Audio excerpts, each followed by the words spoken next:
Parce que si t'as pas ce socle stratégique où tu sais exactement où tu vas, qui tu es, qui tu vas aller chercher, quelles actions tu dois mettre en place, quel est ton plan d'action précis. Donc je pense que c'est assez important de désacraliser un petit peu ce hack business où on dit ouais pars et puis tu vas, il y a tout qui va s'arranger. Et ça prouve encore une fois que quand on se repose sur ses propres fondations, il y a tout qui coule de source.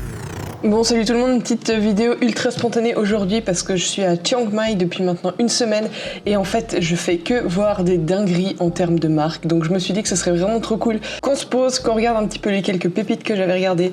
Et vraiment, vous n'hésiterez pas à me dire dans les commentaires laquelle vous préférez, si vous aviez aussi déjà vu ce genre de packaging, parce que franchement, il y a des trucs, des fois, moi, c'est des choses qui sortent de nulle part, donc trop cool. Je me réjouis de vous montrer tout ça. Et sans plus attendre, on plonge directement dans la première. Donc la première image, c'est une sorte d'espèce de jus de citron, un peu comme un thé froid, que j'ai eu dans l'avion, en fait, de Hong Kong jusqu'à Chiang Mai. Donc je trouvais ça vachement intéressant et assez sobre en termes de packaging. Ils travaillent pas mal avec la typo. Je trouve déjà que c'est caractère, franchement, c'est une dinguerie. De voir ensuite le logo comme ça, Coca-Cola Company, avec ce genre de visuel, je trouve que ça, déjà, ça dépaysage de ouf. Mais j'adore, en fait, j'adore voir ce genre de choses qu'on n'a pas l'habitude d'avoir chez nous.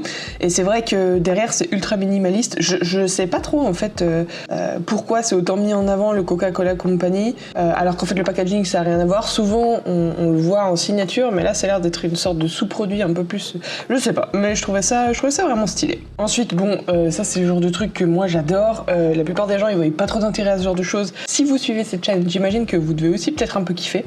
Ça s'appelle le Minimal Coffee. Et évidemment, le packaging était ultra minimaliste. Les codes de la marque c'était assez cool parce que tous les stands de café en fait étaient ultra noirs comme ça avec juste ce gros M par-dessus. Et c'est drôle parce que il y en a partout dans la rue donc il suffit d'aller en prendre un une fois et ensuite tu vois juste ce simple logo sur fond noir et boum, ça s'assimile direct. Et en plus, le café il était incroyable donc autant vous dire que j'en ai bu pas mal chez eux.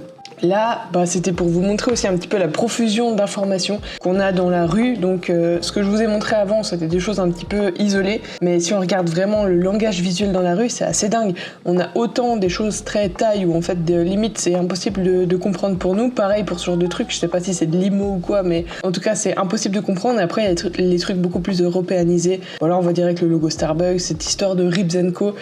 Avec directement, c'est écrit en anglais. Mais je trouve assez intéressant parce qu'ils avaient franchement une culture visuel où la plupart des marques étaient assez complètes. Là où je trouve que en Europe, enfin je vais en tout cas parler pour la région de Suisse dans laquelle je suis, je trouve qu'il y a pas mal d'entreprises qui sont encore en mode je fais un logo et puis ça suffit. Là non, il y avait beaucoup cette culture de j'ai mes couleurs de marque, j'ai une ambiance qui est hyper cohérente dans tout le restaurant, qui se retrouve sur les cartes, enfin il y a vraiment un petit écosystème visuel et franchement ça faisait hyper plaisir. Ensuite là c'est un café, d'ailleurs le hasard fait que j'en ai un ici maintenant, mais on peut voir, c'est hyper simple en fait, mais il y a aussi le logo ici dessus, et quand on voit là le décor, c'est juste une dinguerie, franchement. Je vous mettrai quelques images aussi du lieu, mais c'est ultra soigné, les espaces sont super grands, c'est aéré, le concept de marque il va jusqu'à mettre toute cette histoire des pourcents sur les sacs de café qui sont sérigraphiés. On a le logo en méga grand, en haut en néon, dehors sur la façade aussi en pierre qui est fait.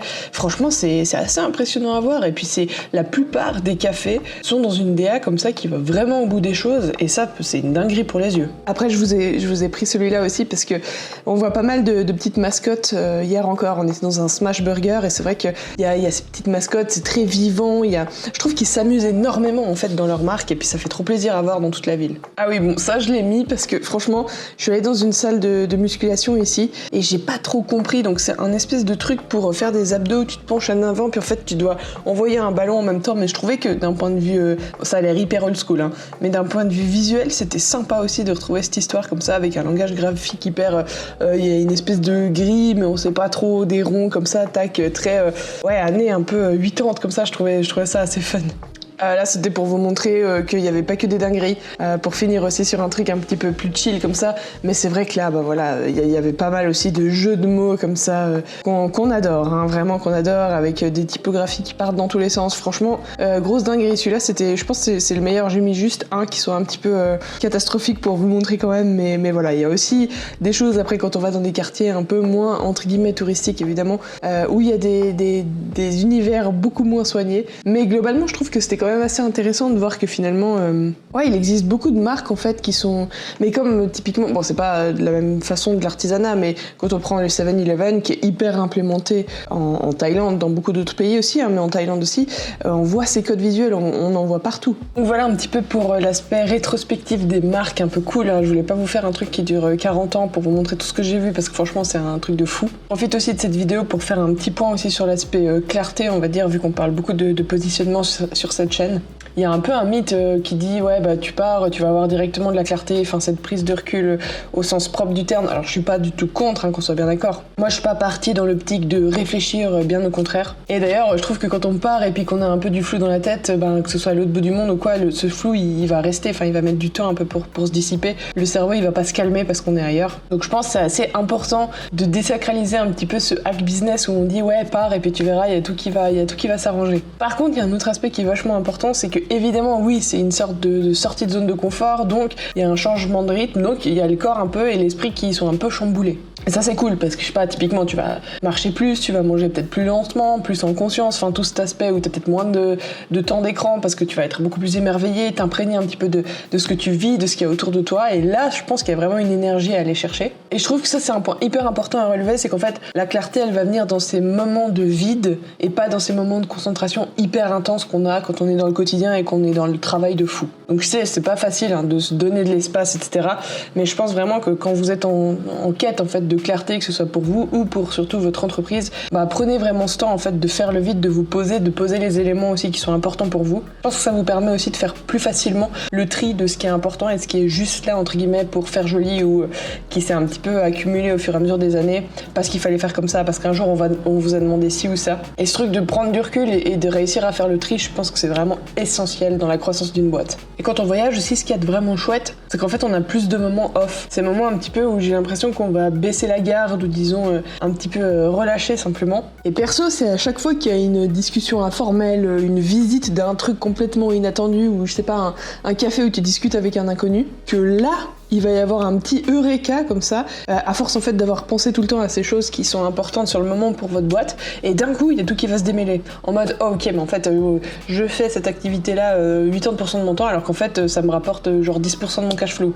ou j'essaye absolument de maintenir cette cible alors qu'en fait non c'est une catastrophe, à chaque fois que je signe un client comme ça avec eux ça va pas du tout, ou j'ai toujours voulu me mettre dans cette ultra niche mais en fait j'ai toujours eu peur parce que j'avais l'impression que j'allais passer à côté d'opportunités, parce que j'avais l'impression que j'allais faire un trait sur une partie de mes finances. Alors qu'en fait, si on se concentre sur ce petit segment, peut-être que votre chiffre, il peut faire x2. Et c'est vraiment dans ces moments-là, je pense qu'on est plus apte à lâcher prise et à faire des choix qui peuvent être juste ultra importants pour la suite. Et là, perso aussi, je vois qu'il y a vraiment un contraste un petit peu avec mon quotidien, on va dire, en Suisse. Parce qu'en vrai, c'est pas facile quand il y a cette cadence, qu'il y a cette espèce de pression un peu implicite tout le temps. Faut prendre des décisions rapidement. Il y a des clients qui peuvent comme ça nous interpeller dans tous les sens, et ce qui est normal. Souvent, on a des rôles aussi bien définis, des moments dans le temps, une sorte de segmentation de nos journées. Alors c'est pas un jugement, c'est pas pour dire que c'est pas bien de faire ça, pas du tout. Je pense qu'il y a justement des phases, mais profiter en fait de cet aspect de prise de recul pour se dire ok, là c'est ma bulle, je peux aussi me protéger. D'ailleurs, la protection est assez cool et beaucoup plus facile. Typiquement comme là où il y a 6 heures de décalage horaire, c'est incroyable parce qu'en fait il y a pas mal d'heures dans la journée où il va pas y avoir de stimulation de la part de l'Europe, des clients, etc. Et où justement moi ça me donne du temps mental en fait où dans ce voyage, j'ai eu des déclics, j'ai eu beaucoup plus d'idées pour créer. D'ailleurs, vous allez voir des vidéos qui sortent, que ce soit ici sur Insta. D'ailleurs, n'hésitez pas à vous abonner si ça vous chante. Alors qu'en fait, j'ai rien changé. J'ai peut-être même plus lâché du lest parce que souvent, je me mets devant mon ordi, je suis là dans mon espace Notion, boum boum, je veux faire des choses.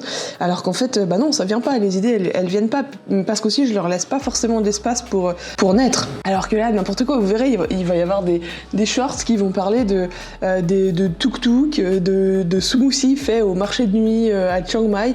Comme ça paraît débile, mais en fait, tout à coup, il y a des liens qui se font dans ma tête parce que oui, je parle de stratégie, de positionnement, de croissance, etc.